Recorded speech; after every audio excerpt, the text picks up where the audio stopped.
permitam que felicite a pessoa dos seus representantes, a PASC, a Associação dos Pilotos do Exército, a Ordem dos Engenheiros, por esta iniciativa. Cumprimento também os membros do painel e todos os convidados. Temos um atraso acumulado de cerca de 35 minutos. Não vamos recuperá-lo, evidentemente, mas procuraremos manter-nos no tempo que nos está atribuído. Temos um painel com oradores qualificadíssimos em diversos domínios que nos irão proporcionar perspectivas complementares sobre a forma como o produto final da formação profissional, nas suas diferentes vertentes, se adequa qualitativamente e quantitativamente às necessidades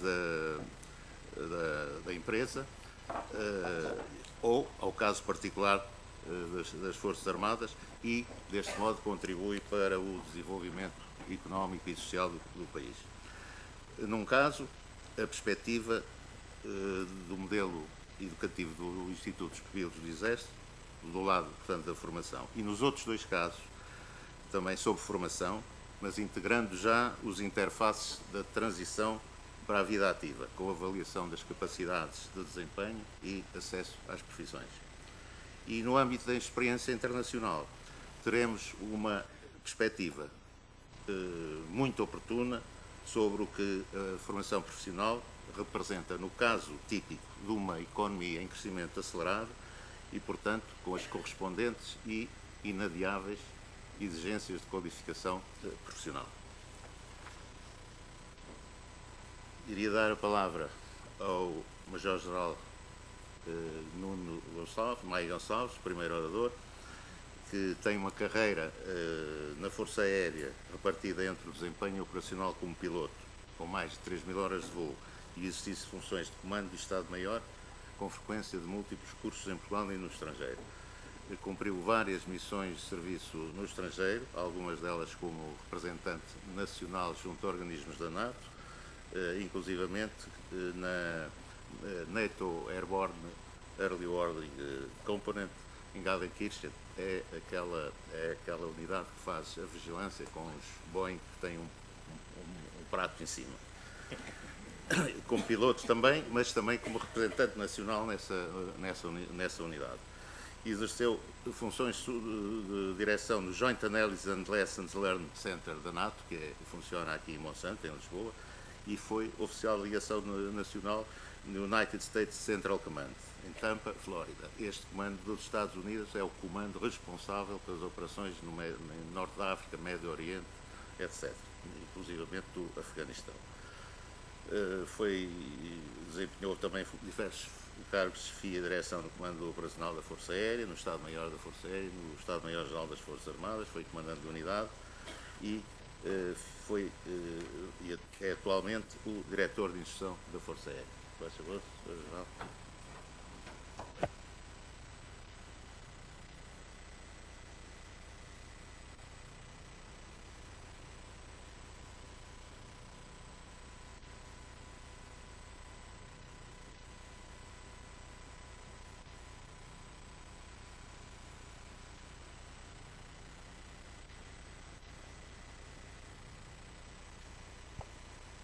Muito obrigado a oportunidade que me deram a mim para estar aqui em nome da Força Aérea, para dar uma ideia muito geral e muito breve do ensino técnico, militar e profissional que existe na Força Aérea neste momento. E vou ser muito breve, até porque a pergunta que me foi feita em particular, se é possível neste momento fazer o recrutamento de profissionais de formação não superior diretamente das escolas técnico-profissionais para a Força Aérea, em algumas áreas, sim, muito limitadas. Noutras, completamente impossível. É possível encontrar soluções. As Forças Armadas estão sempre a par das soluções. Portanto, é sempre possível trabalhar nisso. Diretamente, penso que não, exceto em áreas muito limitadas, como a informática, a saúde e áreas muito limitadas. A Força Aérea é uma organização que se preza muito por ter homens qualificados e um recrutamento muito elevado. Para que se tenha uma ideia, há 30 anos os níveis de atrição do recrutamento para a formação eram na ordem de 50% e hoje temos níveis de atrição de 0. O que nos leva a que alguma coisa está a ser bem feita. Eu tinha um slide que não vou mostrar, em que as médias da academia eram, há 5 anos, cerca de 12 valores, com o número crescente de candidatos, hoje em dia são de 16 valores, isto para pilotos, e o nível de atrição dos 12 valores continua a ser 0, e os de 16 valores que entram agora continua a ser de 0. Portanto, todo o trabalho é feito a montante, antes de eles entrarem para a academia. Mas isso é ensino superior, portanto, sai um bocado fora deste ano. O modelo de formação da Força Aérea, nós tentamos que gerir as competências logo desde o início. Portanto, a nossa formação centra-se nos requisitos necessários ao cumprimento da missão desde o início. E à medida que o militar vai adquirindo competências, vai também tendo formação adicional.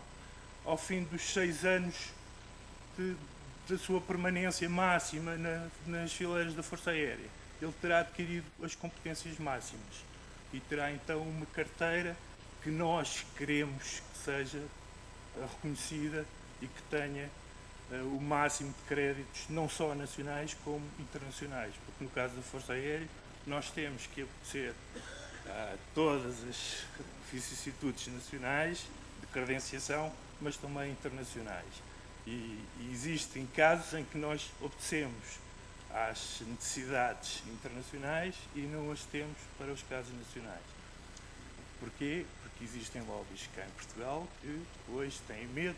Isto fruto de problemas mal resolvidos do passado, em que muitas vezes, por falta de diálogo, houve classes profissionais que divergiram e pronto, as coisas são assim mesmo. Portanto, se virem bem, nós temos que obedecer os critérios da missão, mais os critérios definidos pelo Ministério, mais os critérios definidos pela DGERT, mais os critérios definidos pela Agência Nacional de Qualificações e depois todos os outros que são inerentes aos técnicos da nossa profissão, do Eurocontrol, do INAC, da EASA, que agora vão ser todos novos. Portanto, existe toda uma gama de créditos que nós temos que dar à informação aeronáutica que os nossos mecânicos, que os nossos pilotos vão ter que obedecer e que é muito difícil. A Força Aérea de início tentava dar logo de início essa formação toda e demorava cerca de 2 anos. Hoje em dia nós estamos a optar por um modelo diferente, damos as competências necessárias à realização das missões e às tarefas que o militar vai fazer de imediato e depois, à medida que ele vai progredindo na carreira, vai tendo a formação adicional que lhe permite desempenhar essas outras funções e vai tendo uma caderneta de competências onde lhe vão sendo averbadas as novas competências que ele vai adquirindo durante toda a sua formação. Portanto, isto é um processo em curso neste momento. Este é o panorama dos concursos que nós temos para licenciados. Portanto, não temos falta de licenciados, mas este é o que nos interessa neste fórum. Temos cerca de 2.000 candidatos este ano para 328 vagas. O que nos é dado de ver é que cerca de 20% destes, apesar de estar ali 11º e 12º ano, temos também ensino profissional equivalente ali, ao 11º e 12º ano, e são cerca de 15 a 20% das vagas. E as entradas são também cerca de 15 a 20%. O que a nossa experiência nos diz é que a qualidade do ensino é cada vez pior, tanto policial como para o técnico profissional. Cada vez pior, mas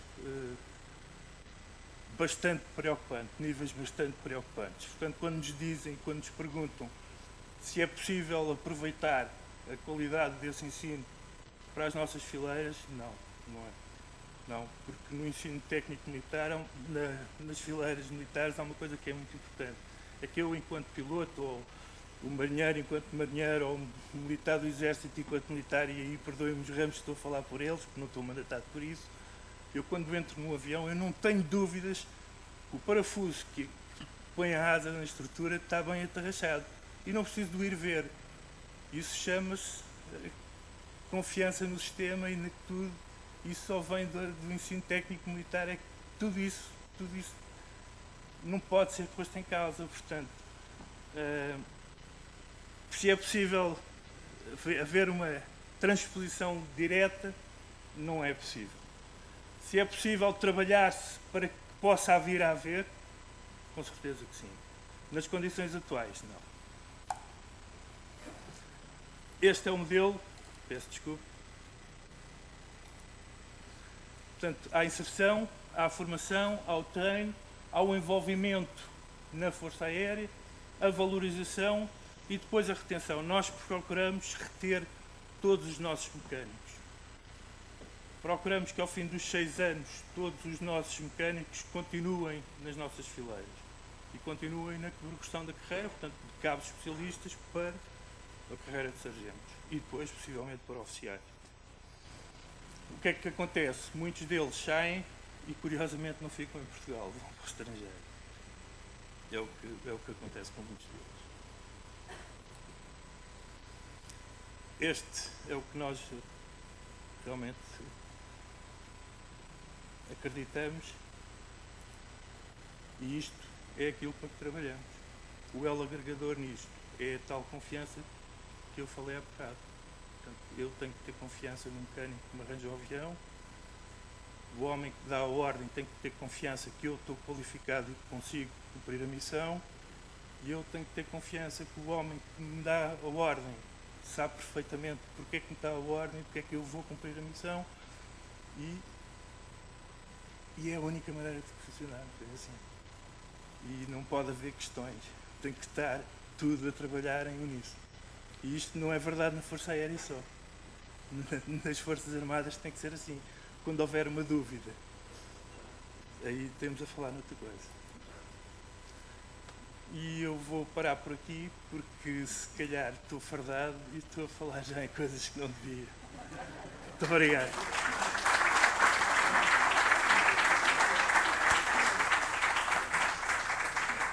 Muito obrigado, João Maia Gonçalves.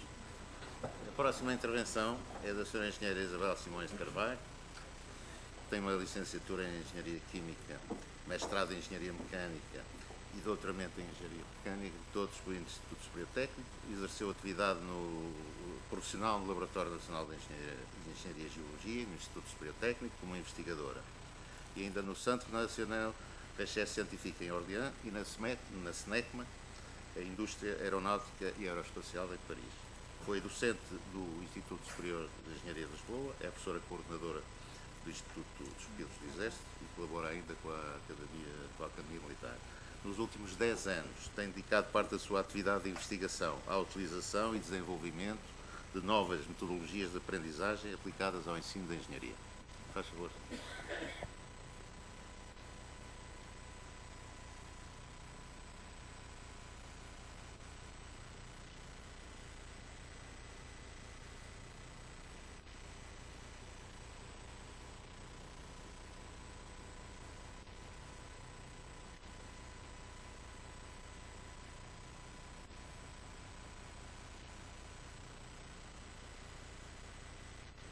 Aqui é uma missão de falar do modelo de formação do Instituto dos Pilotos do Exército. Ora, optei por intitular a minha apresentação por formação íntegra, integral e integrada. E vou tentar percorrer estes 3 Is ao longo da breve apresentação, portanto acho que tenho 10 minutos, não é? Ora, irei focar de uma forma muito sucinta o Instituto, acho que não é, portanto, aqui a temática principal, e irei deter-me um pouco mais no modelo de formação presente e terminar depois também com aquilo que é o presente, mas já o futuro. Ora, Como sabem, o Instituto funciona em 2 polos, um em São Domingos de Benfica e outro na Estrada de Benfica, e está equipado, ambos os polos estão equipados com diferentes e diversos laboratórios. Isto é importante porque a seguir, obviamente, vou focar a componente prática da formação. Portanto, estes laboratórios, nas mais diversas áreas e muitos deles dedicados e herdados do ensino superior, são laboratórios, por exemplo, na área de eletricidade, eletrónica, hidráulica, dinâmica de fluidos, transferência de calor, onde existe um conjunto de equipamentos didáticos à escala semi-real e à escala real que permite efetivamente trabalhar e aprofundar uma série de conceitos teóricos.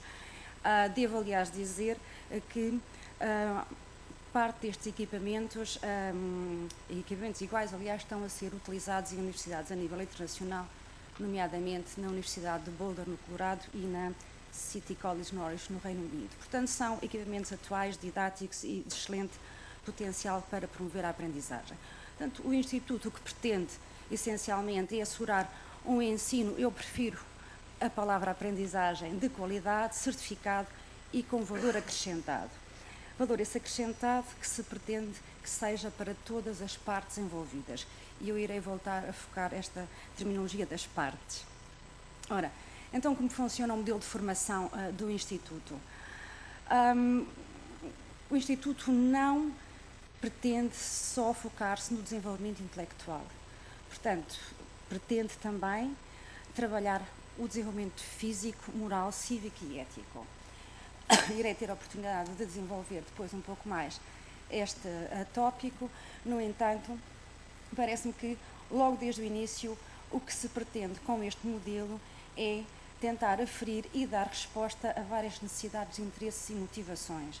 Ou seja, o modelo não tem que ser exclusivo, ele pretende dar aos jovens, nas suas diferentes fases e, obviamente, na fase final, já que o Instituto assegura os 3 ciclos, portanto, o segundo, o terceiro ciclo e o secundário, neste caso profissional, portanto, pode e pretende dar aos alunos a diferentes saídas, ou seja, diretamente o exercício de uma atividade profissional ou estarem preparados também para se candidatarem aos exames nacionais e, portanto, poderem ingressar no ensino superior.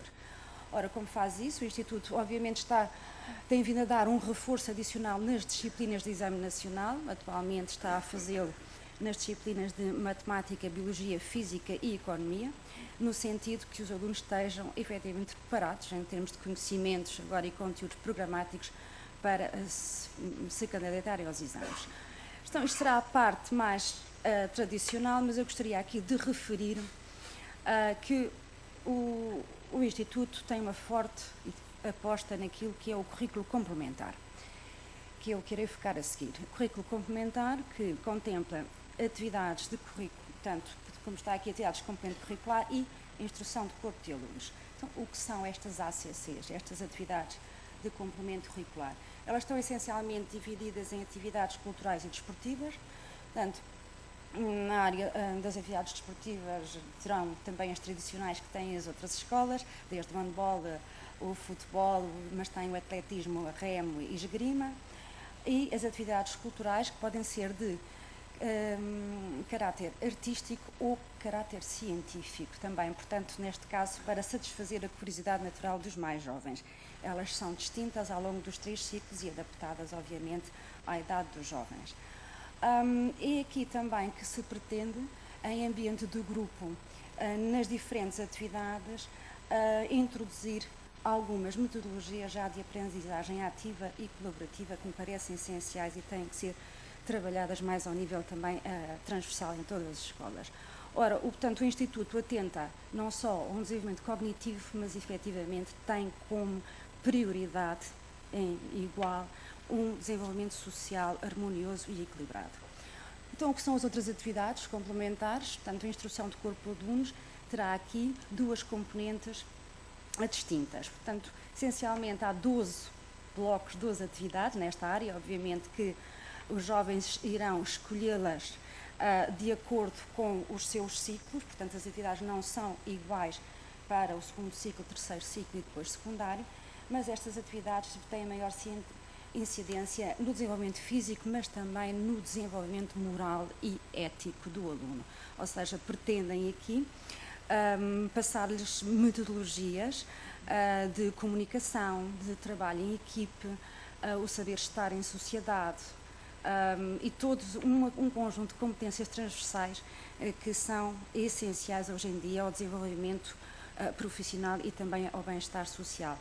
Obviamente que se pretende também que estas atividades venham também a potenciar o sucesso escolar.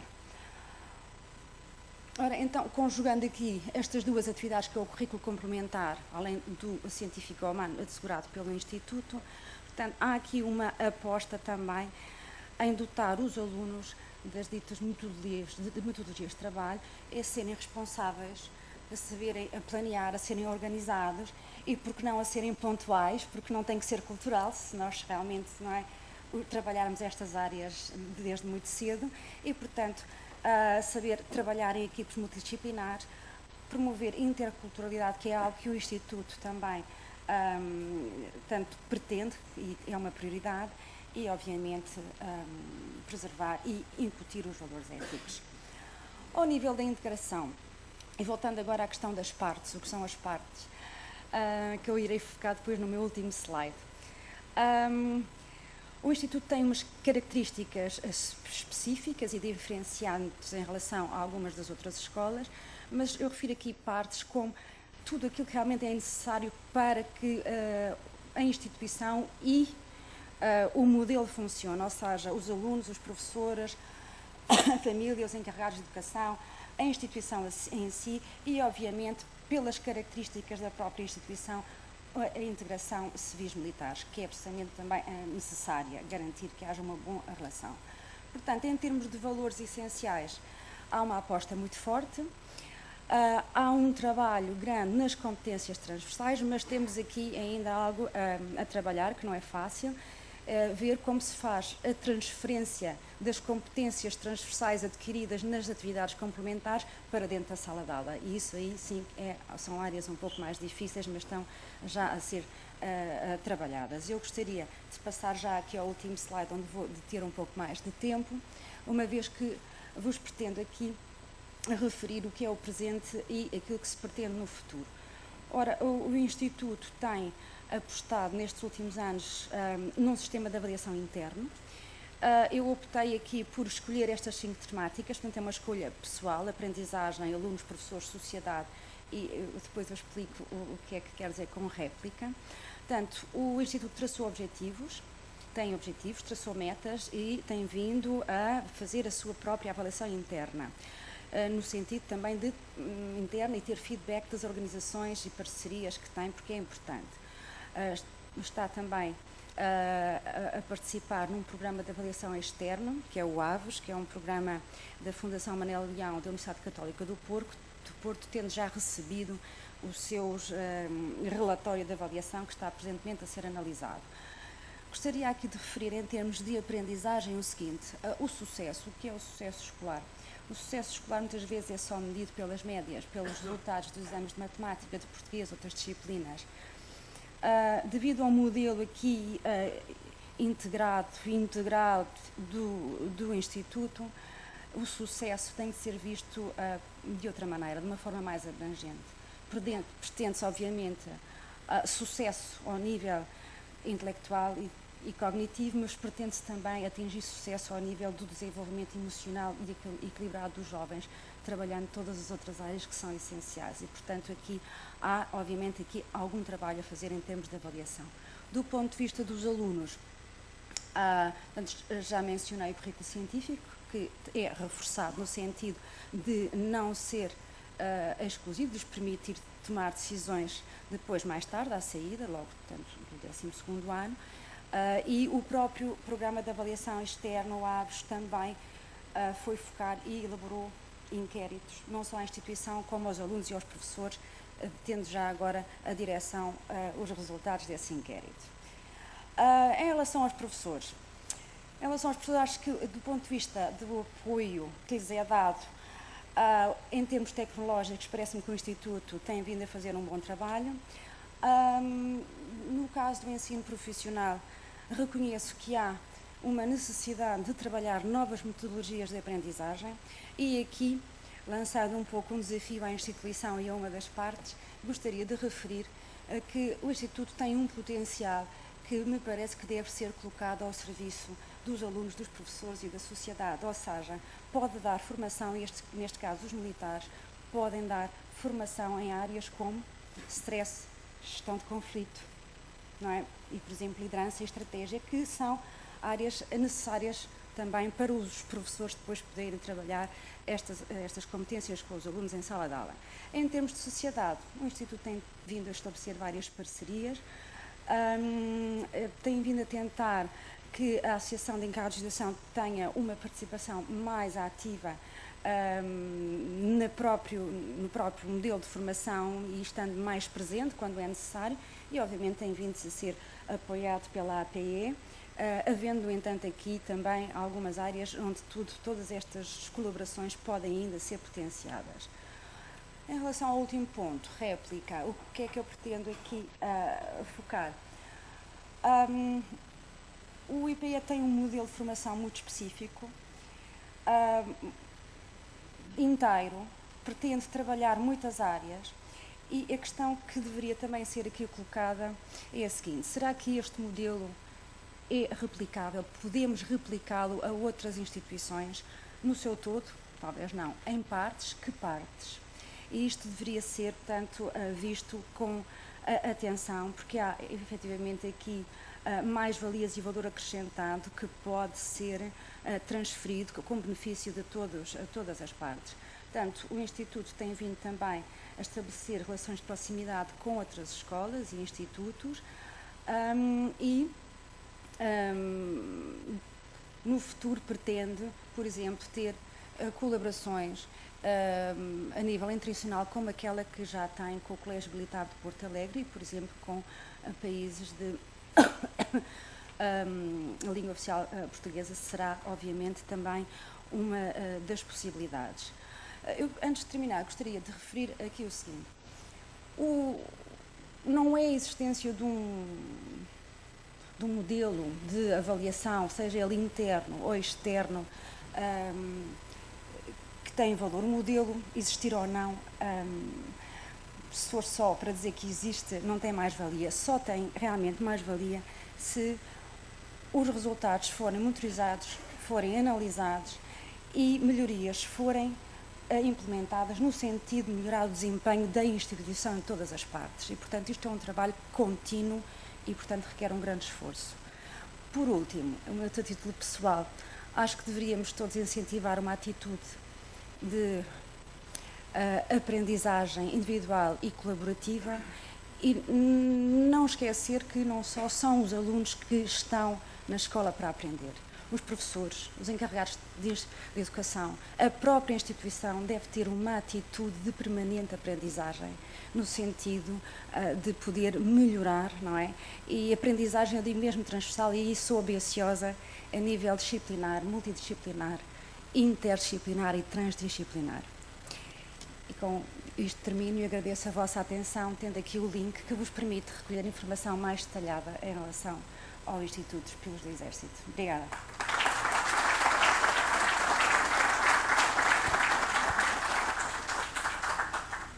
Muito obrigado, Sra. Engenheira. A próxima intervenção é do Sr. Engenheiro José António Matias, formado em Aeronautical Engineering no Chelsea College of Aeronautical and Automobile Engineering. Frequentou vários cursos no âmbito da regulamentação aeronáutica e especialização em motores, e na OGMA, além de técnico de peritagem de acidentes de motores, exerceu funções de responsável na área da qualidade do aprovisionamento e na manutenção aeronáutica, e é, desde 2001, coordenador da formação na empresa. Nesta qualidade, coordenou em parceria com a Escola Secundária Gago Coutinho em Alverca um projeto educativo e profissional que habilitou muitos jovens com um curso profissional de manutenção industrial de aeronaves, proporcionando aos alunos com melhor avaliação um estágio profissional e posterior emprego na OGMA. Faz favor, Sr. Engenheiro.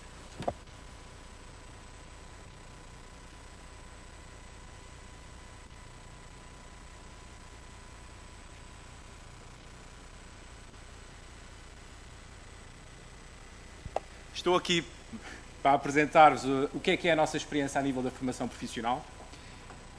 Trazemos aqui uma... Peço desculpa que não é esta. Trazemos aqui uma apresentação, no fundo, pretende dar a conhecer um pouco o que é a OGMA e também o que é que tem sido a sua experiência a nível do ensino profissional.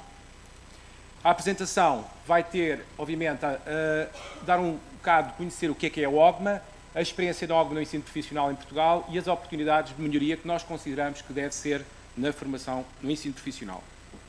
Esta é a OGMA, portanto, é situada em Alverca. Estamos a falar de uma empresa com uma área de 400 mil metros quadrados e uma área coberta de 140 mil metros quadrados. Portanto, esta empresa atualmente tem uma composição acionista de 65% da Embraer, mais 35% da Empordev.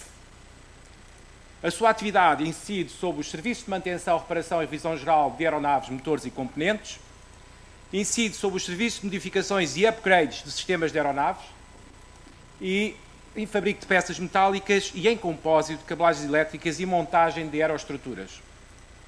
Entre os fabricantes estão connosco, obviamente, o nosso acionista maioritário, a Embraer, a Rolls-Royce, a Lockheed Martin, a Dassault Aviation, a Augusta Westland, a Pilatus, todos eles na atividade de manutenção e fabricação aeronáutica. A empresa tem várias certificações, ou seja, para poder desenvolver a sua atividade de negócio tem que estar em conformidade com os estándares que são exigidos nesse mercado, nomeadamente na certificação da Organização de Manutenção de Aeronaves pela Agência Europeia para a Segurança da Aviação Civil, a Organização de Gestão de Aeronavegabilidade Contínua, também para gerir a parte de manutenção das aeronaves, a parte 21 Subcart G, que é a certificação para poder emitir releases de componentes produzidos em indústria aeronáutica, e depois a parte de Design Organization Approval, que tem a ver com a parte de concepção e desenvolvimento de upgrades e modificações nas aeronaves. Obviamente, para podermos trabalhar nas aeronaves registradas nos Estados Unidos, porque a nível da nossa atividade 97% é exportação, temos de ter a certificação pela autoridade americana, obviamente, nomeadamente para podermos intervir aeronaves registradas nos Estados Unidos. Os nossos estándares em termos de certificação, que são obrigatórios para podermos estar neste mercado, e, concretamente, naquilo que diz respeito à formação profissional, nós temos desde 2006 um protocolo com a Escola Secundária Gago Coutinho, que geograficamente se encontra também em Alverca, em que permite uma formação teórica, estágios curriculares e estágios profissionais assegurados por profissionais da OGMA. A parte de formação teórica, ela toda é assegurada por profissionais da OGMA, nomeadamente naqueles que são os módulos e na estrutura modular aplicada às matérias específicas de aeronáutica. Os estágios curriculares decorrem todos os anos letivos, portanto, para o 10º, 11º e 12º ano, num total de 480 horas, e os estágios profissionais são atribuídos aos alunos que realmente demonstraram empenho e obtiveram uma média final de curso superior ou igual a 14 valores. Ainda relativamente a esta formação e este protocolo, também temos um protocolo com o Instituto de Emprego e Formação Profissional em Évora e em Setúbal, que celebrou, obviamente, como é estratégica e toda a gente conhece a nível nacional, que é estratégico a indústria aeronáutica cá em Portugal, e celebrou um protocolo com o Instituto de Emprego e Formação Profissional e a Embraer no sentido de desenvolver profissionais para integrarem os processos produtivos que vão existir em Évora, e também a OGMA, a própria OGMA, ao proporcionar estágios, vai permitir que esses profissionais também possam vir integrar os quadros nos processos produtivos da empresa.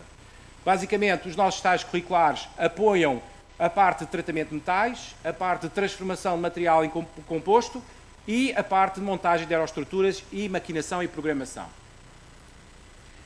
Obviamente, a OGMA apoia todos esses estágios curriculares. Até à data já desenvolveu 111 estágios curriculares, desde 2011 e 2013, e ainda tem um protocolo como organização de formação denominada EASA Parte 147. Ou seja, é aquelas organizações que a EASA reconhece competência técnica para licenciar técnicos de manutenção aeronáutica, nomeadamente para poder exercer tarefas de manutenção em aeronaves em função da categoria dessa aeronave.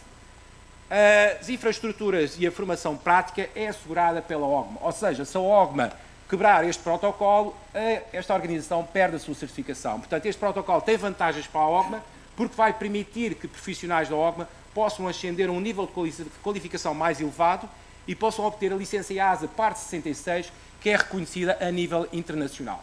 Portanto, estamos a falar numa empregabilidade a nível internacional. A experiência da OGMA no nível do ensino profissional, podemos estar aqui é essa a nossa experiência, portanto, podemos verificar que o sucesso do curso não é lá muito grande, não, mas aqueles que têm aproveitamento e que reúnem as condições para o estágio profissional são sempre bem-vindos. Até porque a empregabilidade tem sido quase cerca de 100% para aqueles que realmente demonstraram interesse e desenvolveram trabalho no sentido de poderem ser contratados pela empresa. Como podemos ver, tivemos um investimento da empresa aqui para 30 alunos do 10º ano, depois 29 do 10º, uma desistência de 1 e 27 do 11º, portanto, estamos a falar aqui de uma desistência de 3 alunos do 10º para o 11º, depois uma desistência de 1 e do resultado total, porque o curso é exigente e tem que estar alinhado com os referenciais de qualificação da EASA, parte 66, porque dá-nos uma grande segurança, tal segurança que já foi aqui falada, nomeadamente a nível de trabalhos exercidos nas aeronaves. E desses 5 alunos, 4 deles foram contratados. No total, já contratámos 24 e quero partilhar convosco que neste processo aqui tivemos vários estágios profissionais, que dos quais dos 20 contratámos 16. 4 deles não foi possível admitir porque chumbaram no processo de recrutamento. No entanto, estes 16 contribuíram também logo ativamente, porque destes 7 que estão aqui a observar, tiveram que ser logo imediato integrados em formação específica profissional, nomeadamente na área de motores. A escassez de pessoal qualificado leva a que a OGMA tenha que manter este protocolo e que tenha que utilizar profissionais dele para poder qualificar as pessoas e os alunos que se encontram nessa escola. E nestes 7 realmente integraram, o que levou a que a OGMA, nesse ano, no ano 2012, pudesse faturar 56 milhões na área de divisão de motores. Aqui, a nível daquilo que é a componente participativa da OGMA por parte de formadores e monitores, podemos verificar ao longo, desde 2006, que demos cerca de 4.100 horas de formação aos alunos da Escola Secundária Gá Coutinho. A nossa estrutura, no ponto de vista de estágio curricular, tem programas previamente definidos que são alinhados nas diferentes áreas da empresa e, como nós não temos laboratórios para dar formação, criamos áreas específicas que estão perfeitamente sob monitores controladas por monitores coordenadores e que conhecem o programa na íntegra de formação e que são responsáveis por garantir que todos os alunos que passam pelo estágio curricular, seja no 10º, do 11º e 12º ano, cumprem esse programa de formação. Daquilo que é a experiência ainda no ensino profissional, portanto, desde 2006, a investir na qualificação e empregabilidade dos jovens do ensino secundário para a manutenção de aeronaves, e o que nós verificámos é que o referencial de qualificação que é utilizado a nível da Europa, ao nível da EASA, parte 56, sim, referencial de qualificação que tem todas as matérias e as cargas horárias obrigatórias para poder qualificar e poder o aluno obter uma licença, existe um grande gap em relação à estrutura modular que hoje em dia existe nos cursos de formação profissional, nomeadamente na estrutura modular. Estamos a dizer com isto que o regulamento 2042/2010 da Comissão Europeia, que contém toda essa regulamentação, que foi revista em 2011 para integrar alguns requisitos adicionais de forma a garantir maior rigidez no ponto de vista de segurança, e os gaps que atualmente existem têm a ver com o facto de as instituições não terem uma organização EASA parte 147 que obriga a que tenham que atuar de acordo com determinados requisitos. Também o aproveitamento em cada módulo da aprendizagem tem que ser na ordem dos 75%. Seja na formação básica, até mesmo depois na formação. Todos os nossos profissionais que fazem formação específica em manutenção de aeronaves têm que ter nos cursos específicos de aeronave um aproveitamento de 75%. Caso contrário, chumbam. Falta de docentes com experiência nos processos de manutenção de aeronaves, ou seja, não basta só a qualificação académica, é preciso que os docentes tenham experiência comprovada a nível de manutenção aeronáutica, no nosso ponto de vista, e que permitam, de certa forma, transmitir aquilo que são as atividades produtivas na indústria aeronáutica. A ausência do inglês B1 técnico é extremamente importante, saber interpretar a documentação técnica, ter os conhecimentos de inglês essenciais, neste caso o nível B1, a nível do sistema europeu, é fundamental para que um técnico qualificado possa integrar a atividade de manutenção aeronáutica. E também, ao nível das escolas, a falta de material didático, ou seja, ter a oportunidade daquilo que conhece na parte teórica, não ir só esperar pelo estágio curricular na empresa, mas sim ter os meios de materiais para poder exercer essas práticas e consolidar as aprendizagens que obteve na componente teórica. Relativamente só a título informativo, está tudo disponível no ponto de vista regulamentar naquele regulamento e aqui tem, para as diferentes categorias de aeronaves, todas as cargas horárias necessárias, quer na componente teórica, quer na componente prática. e para as diferentes categorias de aeronave.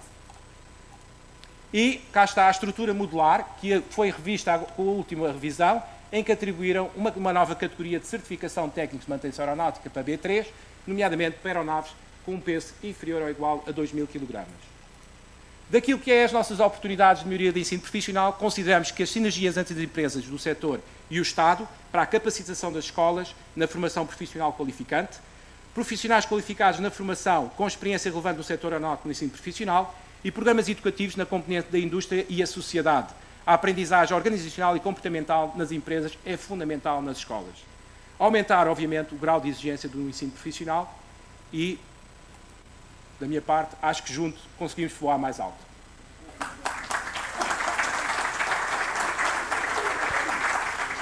Muito obrigado, Engenheiro Matias. A próxima intervenção é do Sr. Engenheiro Lucrécia da Costa, que iniciou a sua formação profissional com o curso técnico de mecânica, posteriormente licenciou-se em engenharia mecânica pela Universidade Agostinho Neto em Luanda e é doutorado em engenharia mecânica pela Universidade do Minho. Foi professor no Instituto Politécnico Macarenco em Luanda, assistente na Faculdade de Engenharia da Universidade Agostinho Neto, diretor do Instituto Industrial de Luanda, estudante de doutoramento externo na Universidade de Poitiers e assistente investigador externo na Universidade do Minho. Além de consultor em formação, foi presidente executivo da Empresa Pública das Águas de Luanda e da Empresas de Mineração de Rochas Semipreciosas em Angola e Namíbia. Atualmente é o diretor nacional dos cursos hídricos de Angola. Tem inúmeros artigos publicados e trabalhos citados em revistas científicas nacionais e internacionais, várias comunicações apresentadas em encontros científicos internacionais e participações em projetos de investigação financiados por instituições de referência. Sr. Engenheiro,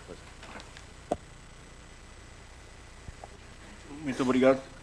Antes de mais, gostaria de agradecer a organização, a plataforma, pelo convite que me formulou para cá estar e também felicitar o Instituto e a plataforma por esta excelente iniciativa. E também, como nem soldado cheguei a ser, embora Angola tenha passado por guerra, cumprimentar estas altas patentes com as quais me defronto hoje e começar por dizer que a minha intervenção, de certa forma, pode, digamos, se afastar das demais pela natureza dela própria. Eu tenho muito pouco para dizer e por isto gostaria de ser o mais direto possível. Eu creio que há momentos em que, de facto, nós devemos pensar ou refletir naquilo que não fazemos e que poderíamos fazer. Eu tenho tido a oportunidade de fazer essa referência nos últimos tempos e a fiz, posso aqui afirmar com toda a frontalidade, ao Primeiro-Ministro de Portugal, que foi meu colega na escola primária. Ou seja, parece-me que, de certa forma, Portugal deixou de, por uma ou outra razão, de olhar para a África como devia. Portanto, ou seja, parece-me que nunca olhou como devia. No passado, pela política que exercia e agora pelos desafios que encontrou, digamos, no âmbito da sua inserção na comunidade europeia, na União Europeia. E, é certo, sei que alguns sabem de facto quem referiu que Portugal, olhado pela Europa, é dos últimos e olhado pelos africanos é dos primeiros.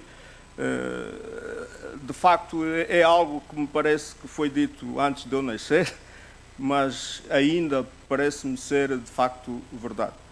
Há de facto um ativo, do meu ponto de vista, muito grande, um ativo intangível que Portugal tem, que aliado ao património comum que é a língua portuguesa, que precisa de ser rentabilizado.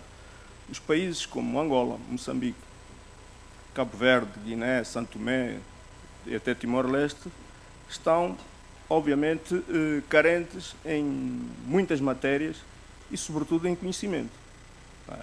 E o facto de Portugal ter Portugal, os portugueses têm uma tradição de um perfeito entrosamento com os naturais das chamadas ex-colónias, tem que ser transformado, de facto, num ativo. Eu creio que será muito difícil, embora haja políticos que, por esta ou aquela razão, hoje, amanhã e por vezes, têm discursos inapropriados. Portanto, eu creio que será muito difícil esta ligação ser, digamos, quebrada por decreto, porque as pessoas existem, as pessoas conversam e as pessoas lá estão. Portanto, quando me foi colocado o desafio de cá estar, eu tentei perguntar a um colega meu do Ministério da Educação relativamente a alguns dados. Portanto, e um dado peculiar refere-se ao facto de cerca de 15 a 20% dos estudantes angolanos que estão a fazer formação superior no exterior às expensas do Estado estão em Portugal. Portanto, deve haver por aí mais...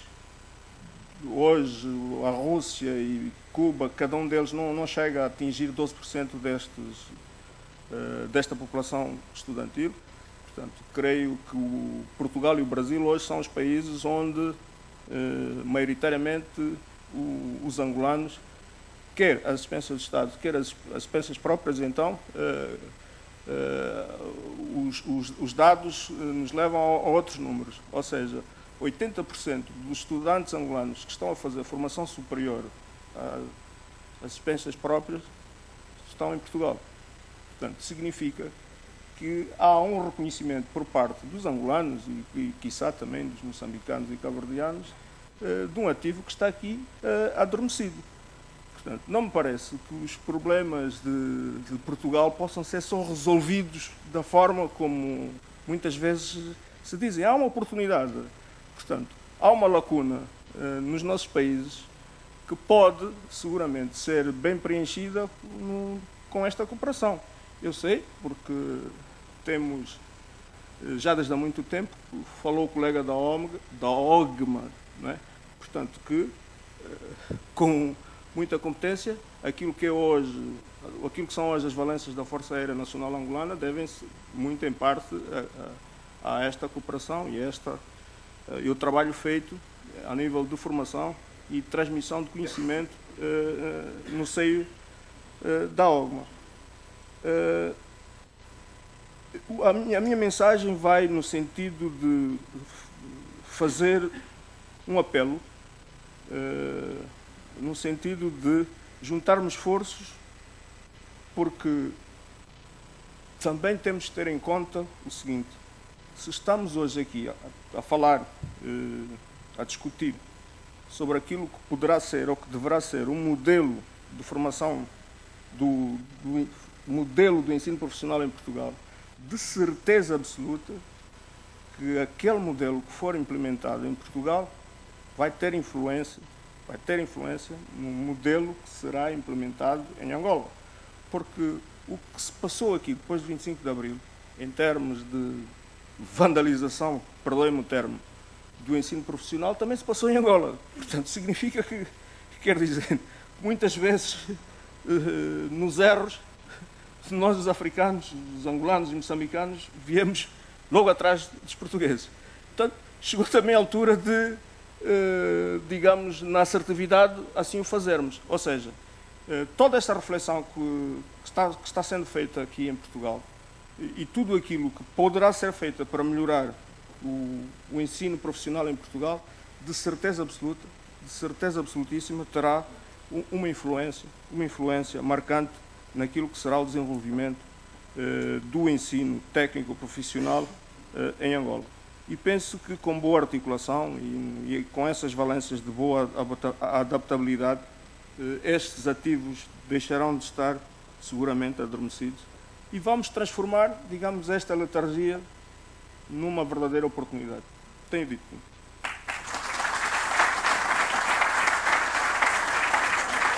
Muito obrigado, Sr. Presidente. Então, iríamos passar agora à fase das intervenções. Eu agradecia que usassem o microfone e se identificassem nas intervenções, porque isso vai facilitar o trabalho posterior de registro.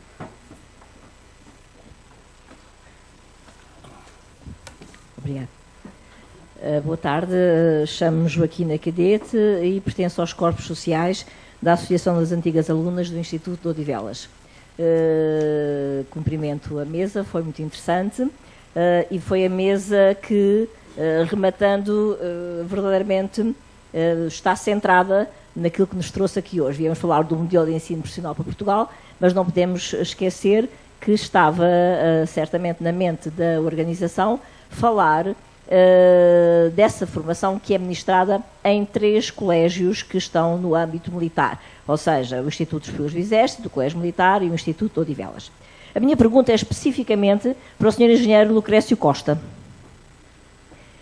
porque o seu apelo faz parte das nossas reflexões, neste caso na reflexão que a Associação das Antigas Alunas tem vindo a fazer perante uma situação que se vive neste momento e que me parece, como várias outras, não estar a ser bem equacionada. De qualquer modo, o que eu gostaria de saber do Sr. Engenheiro é o seguinte.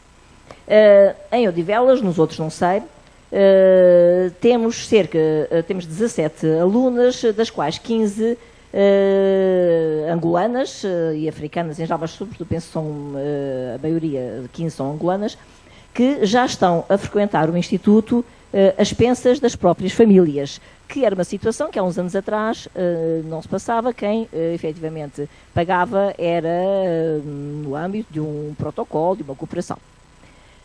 Pergunta muito concreta. Não havendo ainda nos países africanos de língua oficial portuguesa colégios com estas características e que têm e que são procurados, e digo a palavra sem medo nenhum, pelas elites, porque estes colégios não têm de ter candidatos que são de elites à partida, mas garantidamente têm que formar à saída elites. E elites são necessárias, elites a nível profissional, como já se verificou noutras intervenções, mas sobretudo elites a nível social, a nível da formação completa, de uma formação cívica. Pergunto-lhe se considera que estes 3 colégios, um feminino e 2 masculinos, com características distintas, são, no seu entender, e se houve algo em Angola que são colégios de referência e que algumas famílias gostariam até de mandar os seus filhos e as suas filhas para estudar neles e só não o fazem por uma questão económica, se não seria desses países fazerem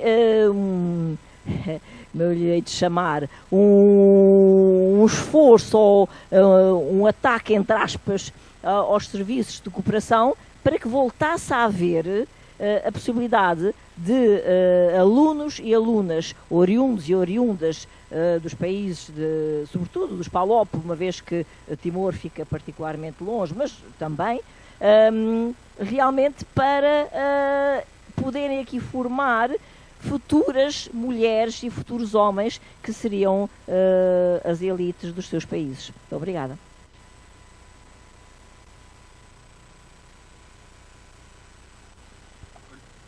Obrigado, e já me sinto feliz pelo facto de cá estar, afinal valeu a pena.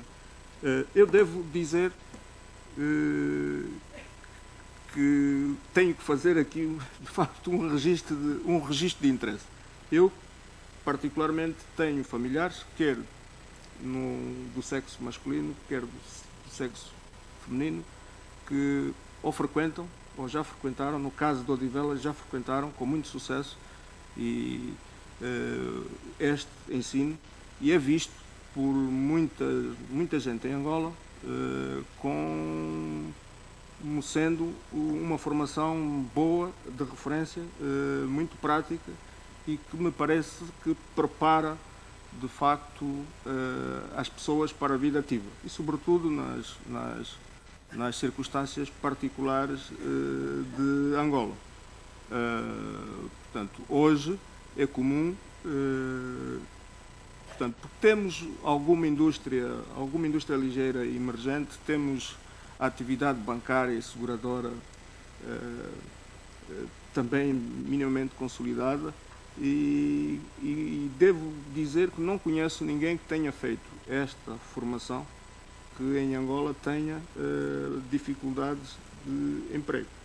E por isso mesmo, do ponto de vista pessoal, eu tenho até intermediado, vou fazer aqui uma referência, né,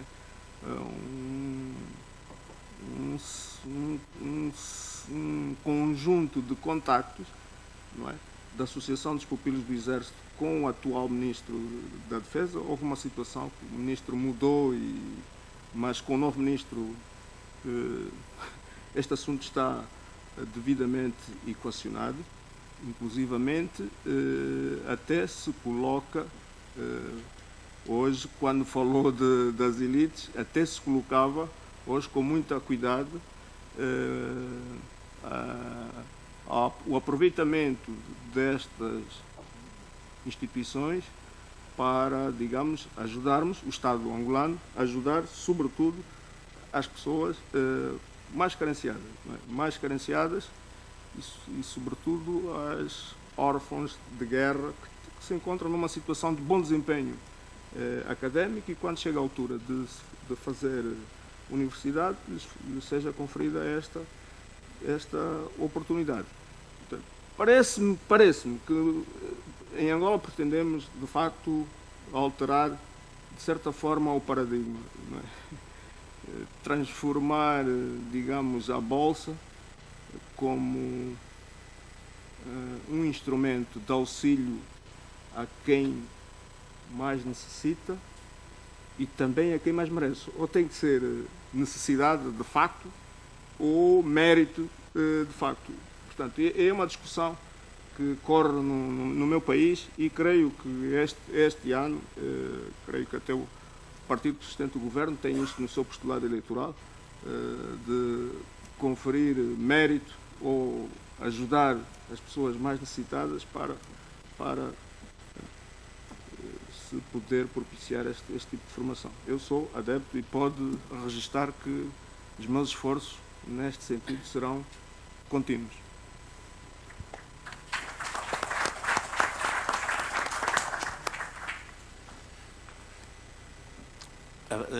De acordo com as instruções que eu recebi da organização, temos mais 5 minutos, portanto daria mais uma ou duas perguntas. Se houver mais que uma pergunta, juntá-las íamos e depois as respostas seriam dadas de uma vez. Faz favor. Câmara Martins, Major-General na Reserva do Exército, ex-aluno dos Pupilos do Exército. Vou ser telegráfico. Primeiro começo por felicitar a Sra. Engenheira Isabel Carvalho pelo excelente briefing que fez sobre o modelo Pupilos do Exército, que eu desde já lhe agradeço, dado que terminei a minha carreira e os últimos 2 anos estive em África e um bocado afastado, enfim, da realidade que é os pupilos. A minha questão é telegráfica, é dirigida, portanto, ao General Maia Gonçalves e ao Sr. Engenheiro José Matias, se consideram que este modelo responde ou não às vossas necessidades e perante as dificuldades que eu, nomeadamente, verifiquei do lado da Força Aérea, digamos, do potencial humano que está a recrutar, se consideram que, de facto, este modelo responde ou não, atualmente, às vossas necessidades. Muito obrigado.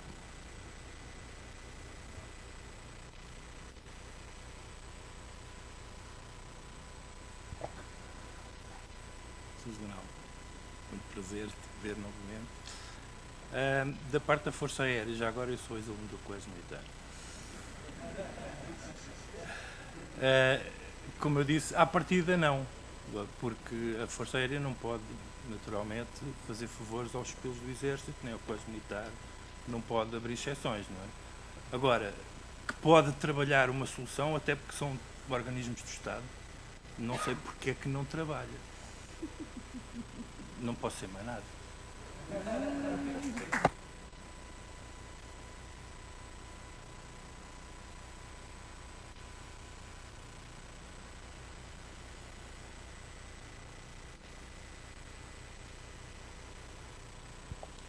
Bom, respondendo à questão, este modelo preenche algumas vagas que nós necessitamos. Obviamente não é suficiente. Eu não referi na apresentação porque quis ser breve, mas nós naquele ano de 2012 tivemos que criar um curso de mecânicos de manutenção aeronáutica interna, 1002 horas, para poder ter uma maior rapidez de integração no posto de trabalho.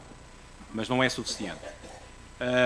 Existem algumas lacunas no ponto de vista, a meu ver, do ensino profissional, nomeadamente na parte material didático que é possível de obter, às vezes adquirir um próprio computer-based training, que pode dar uma visibilidade de como é que os sistemas operam das aeronaves.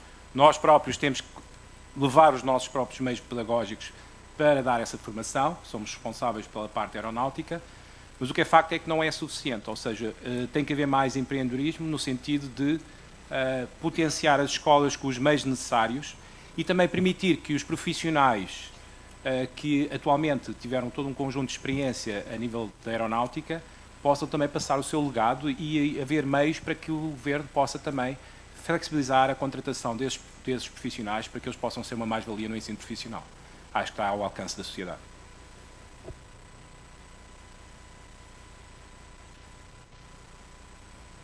Por parte deste último painel, ainda faltam as conclusões e encerramento. Eu agradeço aos membros do painel e a toda a assistência e às pessoas que fizeram as intervenções, toda a colaboração que deram. Muito obrigado. Boa tarde.